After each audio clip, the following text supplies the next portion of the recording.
Sometimes we just need a little bit of an escape, and that is where these worlds come in.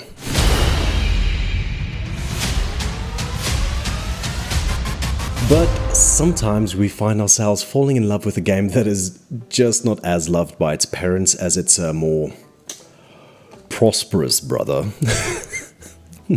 But be that as it may, if a game and its world has been crafted well enough, there's always some fun to be had in some way, shape or form. And for this, I would like to invite you to one of my thought experiments at activities. Basically imagining myself escaping into this world and living in what I consider to be some of the greatest properties to escape to. Saint Denis, where hopes and dreams come to die, literally. Where the average citizen wear drab colors in order to hide smut, so that they don't always have to wash it, since it's anyway going to become like a dust brown or smoke color. The good old days. Unless you're an uppity up. And since this is an imaginary exercise, we're going to move up in the world and visit the 1%, or the more like the 0.1 of the most wealthy properties. It's a fantasy after all. So why even try to find an escape property when the property you live in can actually be so fancy that your home is escape enough? And here we are, situated right across from one of Saint Denis's most pristine parks. And you know it is not because of the patrons' fancy hats, but because it has a frickin' fountain with flowing water. I'm sorry, this is actually a pretty big deal. Unlike the fountains of today, electric water pumps would only be invented in the early 1900s, and since this game takes place in the late 1800s to early 1900s, this would mean that if this fountain had an electric pump, it would be one of the first implementations in the world. Well, maybe it's based on gravity flow. Well, that would mean this fountain is connected to one of the nearby water towers and would constantly be filling with new water. In other words, the water down here would constantly be drained out and wasted in essence. Sorry, this is a video about properties, I promise. So moving on. Right across from this lovely park, we find a lavish mansion. Welcome to Guido Martelli's mansion, or Angelo Bronte, well, I'm not sure. And here we... wait, hold on a second. Just give me a moment.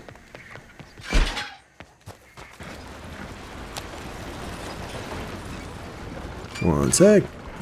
Just a little more, and there we go. Mind your step. And... skip. Here we are. Guido Martelli's mansion, with ample room for guests, rococo corridors, Red Dead corridors, am I right? A swanky library and, okay, let's be real. Anyone that actually lived in a big-ass place like this, well, not even like this, would know that simply keeping a place like this clean is a permanent occupation. You will need help. And yes, that kind of help. It's quite expensive. Not even to mention when maintenance starts to become a factor. Especially a house that has so many rooms, it even has one that takes you to another dimension. I know it's fantasy and all, but I can't even fantasize living in a place like this.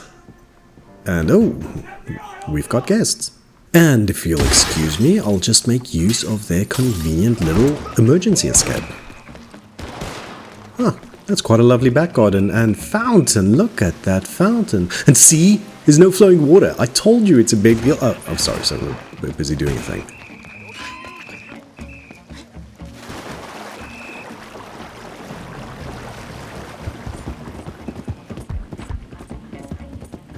Okay, so just up north is the next property I think has some great potential. And is any hipster DIY rich lady's dream. A fixer-upper, if you will. Great potential as a waterfront property.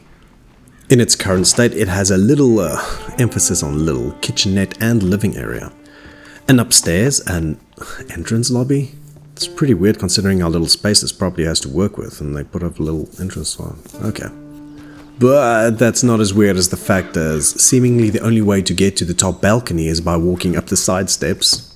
perfectly exposed and accessible to any person walking by the house. Or you can reach it by climbing through a window if you're like a Dawson's Creek character. And yes, those are definitely windows. I mean, look at this slide. However, here's the big potential part. Seeing that this place is neatly situated between Saint Denis and the combined towns of Ansburg and something Red Dead's armpit, it can be reimagined as a swanky stop. A nice little cocktail bar to serve patrons. And we can change that stupid window to an actual doorway that leads to the upper part. And have little Madeira and whatnot. Overlooking the water and creating like a Caribbean effect with the trees and stuff. But this kind of sounds like a pre-retirement plan, and given I'm already past life expectancy age in the Wild West, we'll be moving on. Something that does generally intrigue me, even in real life, is the prospect of having a little cabin in the woods. Nothing big, nothing fancy, just a little space to escape to that is yours. But then that stupid adult brain logistics starts creeping in. Oh, you want a cabin in the woods? How secluded we're talking? In the middle of nowhere or on someone's land? Are you going to buy a cabin or build one? Are you going to roughneck cut down trees or buy logs? Do you have the time? Do you really have the time? And you know it's not free, right? Blah, blah, blah, blah, blah, blah. Okay, let's just say I inherit it. Well, congratulations! Okay, sure, it's hidden and secluded. Won't be a big deal to clean, but what about termites or rot? Spiders and snakes anyone can handle, but you're so secluded and exposed, and you know what they say. The creepiest thing you can encounter out in the wild is another human.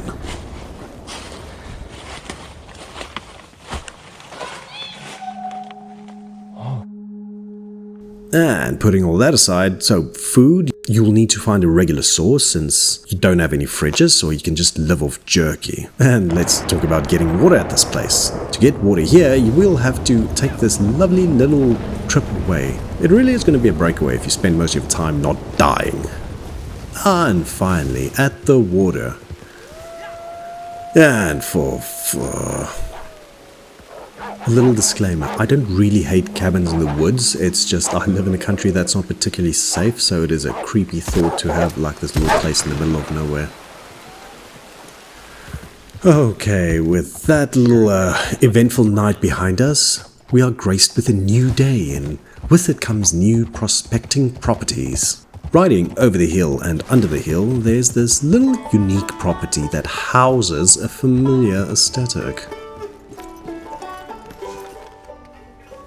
But as lovely as it's hidden in the hills, it's just that, hidden in the hills. We can't gain access to it, like at the door at all. But what a view though! The thing is, houses like these aren't just loved by hobbits, but also by mold. You need to properly insulate and waterproof the surface on the soil side when constructing something like this. Any moisture in the soil will eventually seep through whatever you choose to place there. It is a maintenance nightmare to whomever is going to inherit this. But even after all this, you're still content with a place like this? May I rather suggest a property that might be a better candidate? And voila! Behold the large sod farm. Or more like ranch, there's no crop fields. It's nicely secluded in the northern parts of the Heartland Plains, so peaceful guaranteed. And a hop-trot away from Emerald Ranch, or even the bustling town of Valentine, this little ranch houses features in a spacious one room. Okay, that's it. Okay, it's all one room. Well, imagine the potential of bringing dividers into the mix to really give it some personality. And its lovely wooden roof keeping the moist soil above your head means you can enjoy the house right now and sleep soundly. Not trying to think of the possibility of being crushed to death in your sleep one day, being covered with rotten wood and a ton of soil. Soiled yourself. It has a state-of-the-art of its time little cattle corner. And although no outhouse, it boasts a nice toiletry. Toiletry? Get it? Okay, but seriously, do not discount the fact that it has a borehole. No wolf-trotting water trips, and even better, slap a windmill on there and you've just automated that bad boy. No need for those silly city folk electric pumps. Blech.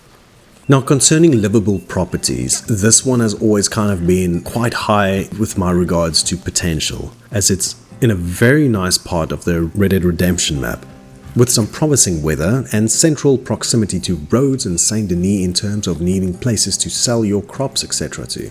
And it has space and pastures for a potential crop or herd farmer.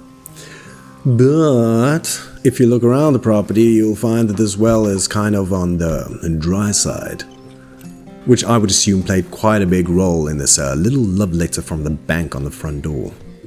And to be honest, I'm kind of looking for an escape property, so I need to stick to my own rules in this video.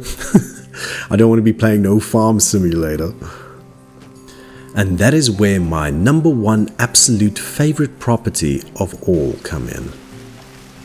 And don't get me wrong, there are so many more places the Red Dead Americas has to offer, and I've only been lingering around the eastern part of the map. But as I mentioned, my absolute favorite when it comes to having an escape would have to be the aptly named houseboat. Surprisingly spacious, this beast of a unit houses a mahogany desk that can be dedicated to your future gaming setup. Pump some banging tunes, have a little crackling fire in the wooden stove for those colder nights, a little kitchenette, sleeping corner, ample storage, and even its own little Videira balcony setup.